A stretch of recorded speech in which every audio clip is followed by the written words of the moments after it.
One of the things they did research on this, and if we're in a low power position and we go into, and a low power position doesn't mean a formal position, it just means we feel low power going into an environment. For example, if you go into an interview and you're about to be interviewed, traditionally we see the interviewer as high power and the interview as low power.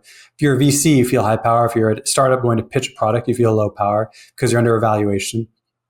And this evaluative stress that we put on ourselves actually disempowers us. And research has found if you can tap into your personal power before going into these stressful situations, you're significantly more likely to succeed. For example, research on interviews suggests you're 81% more likely to succeed if you tap your personal power prior to going into the interview. And you're just going to show up differently when you do that. There are different ways. You don't even have to think about it because these are automatic. You might be asking more questions. You might be sharing more value with the audience. You might be speaking up more. But what's one way to do this? Researchers have found that then 20 minutes before you go into a high-stakes situation, a negotiation, an interview, a speech, public speech, sit down, find a list of values online. I don't know, anything that's like 20 values, and then find the top 3 values of those. Just pick what are your top 3 values of this list of, say, 20 values, 10 or 20.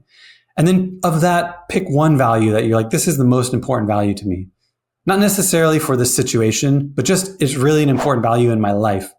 And spend 4 to 5 minutes writing why this value is so important to you. You see what's going on there? In the writing process, you're tapping into your internal orientation. You're tapping into that your values, that stuff from which the personal power comes from. Doing nothing else, for example, in an interview, you're 81% more likely to succeed. Like almost you double the chances of success.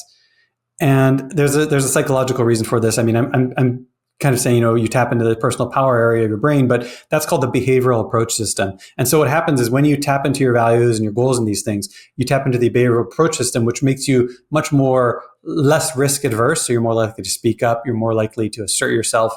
And you're more likely to be seen as more confident.